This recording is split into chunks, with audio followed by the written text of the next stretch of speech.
Futa maneno ya kiroho kwenye barua iliyoandikwa kinyume chako kwenye eneo la kazi yako. Unaweza wewe ukawa hauna shida, lakini eneo unalofanyia kazi lina maneno ya kiroho. Wewe una shida, umeokoka. Kiwandani kwako ile eneo lina shida. Sokoni pale kuna shida. Mkoani kwako kuna shida. Eneo la shamba lako mahali lipo kwenye ile ardhi kuna shida. Sasa ukisema mimi nimeokoka, ardhi haijaokoka, eneo halijaokoka, linahitaji mtu atamke neno kwenye hilo eneo ili eneo libebe aina ya roho uliyoibeba. Kwa eneo linaweza kubeba roho sawa sawa na aliyelibebesha ile eneo hiyo roho. Kwa ukitegemea kwamba ukitoka hapa ukaenda Morogoro, ukitoka hapa ukaenda Iringa utafanikiwa, unajidanganya. Ndio maana ukifika kwenye maeneo wataalamu wa ulimwengu wa roho na kuambia umewaona wazee. Sasa wewe nenda kichwa bila kwenda na mzee wa siku, utaumia. Utapeleka mahindi gunia moja, utavuna debe moja, kwa sababu eneo linabeba aina ya roho. Futa maneno. Danieli sura ya 5 mstari wa 5 hadi wa 31. Pale tunaona ukuta ulikuwa unaongea. Ukuta ulikuwa unasomeka kinyume.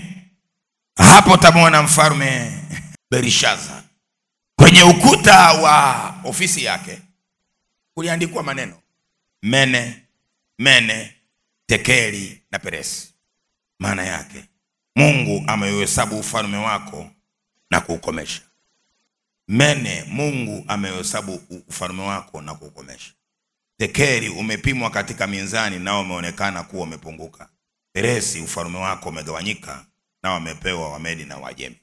Hoja hapa, maneno yaliandikwa wapi? Kwenye ukuta. Kutangazo la kifo dhidi ya Wayahudi liliandikwa wapi? Kwenye kuta. Wakabandika matangazo. Kwa tangazo liko ukutani. Kwa mfalme Belishaza anaona kwenye ukuta kuna maneno. Akatafuta maana yake kuijua mpaka alipotafutwa Danieli.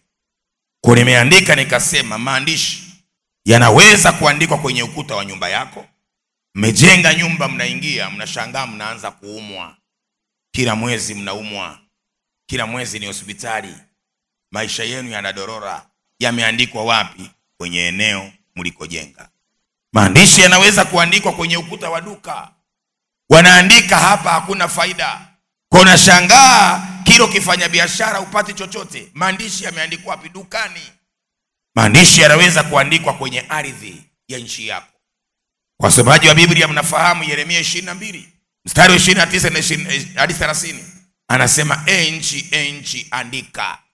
Kwa kama eneo la ardhi linaweza kuandika, na wewe unaweza ukasomeka tokea kwenye ardhi. Mwanzo 3:19 wewe ni udongo. Kwa kama wewe ni dongo la Kagera, dongo la Mbeya, dongo la Iringa, dongo la Sumbawanga, unasomeka huko kwenu. Kwa kitaka kwenu wasikusome, lazima uisemeshe ardhi ya kwenu isikusome.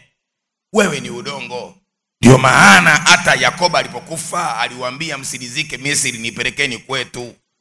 Yusuf alipofia Misri walibeba mifupa kaenda kuzika kwao ili asomeke kwenye udongo wa kwao. Ni utamaduni na upo, unaweza kauona kama haueleweki, lakini makabila yaliyo mengi watu wanafahamu. Mtu akifa mara nyingi wanapigana apelekwe nyumbani, na ikishindikana akazikwa mjini wanapeleka msiba. Msiba wanapelekaga nini? Sijajua kabila lako kwenye msiba wanapeleka nini, lakini kwetu sisi marehemu atakatwa kucha, atachukuliwa nywele, watakata na sanda, wanapeleka kwenda kuzika tena Kagera. Huo ndio msiba mimi naujua. Sijajua kwenu, labda unaenda wewe, mimi sijui, lakini kikwetu nampeleka mtu design.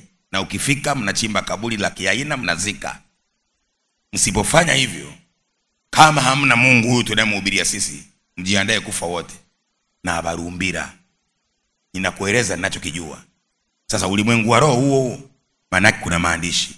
Tunataka mtoto wetu, tunataka mtoto wetu, tunataka mtoto wetu. Sio kafikiria ukiona watu wanapambana kupeleka kwao, wanapeleka kwa sababu kuna mifumo ya kiroho inadai mtoto. Kwa maandishi yanaweza kuandikwa kwenye ukuta wa elimu.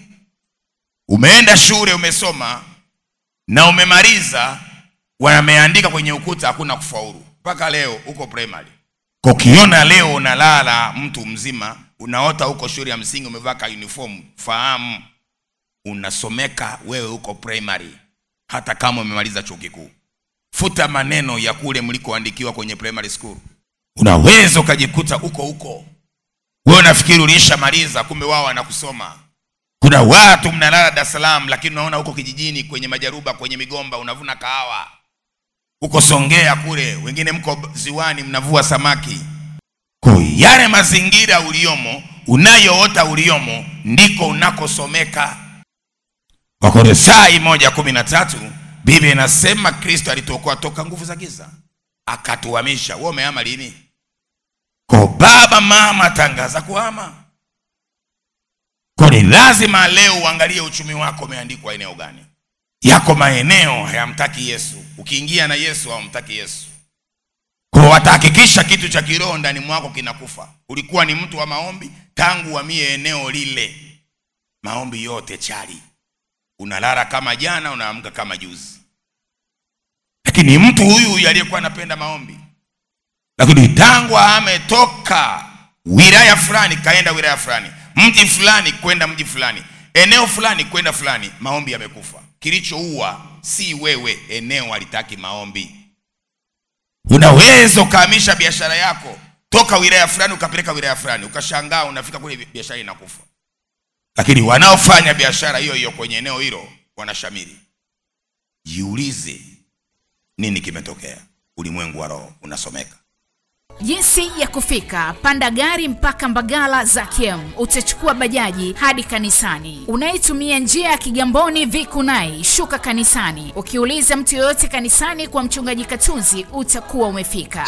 Lakini kwa unaitumia usafiri binafsi, njoo mpaka shule ya msingi Mihande, utakuwa umefika.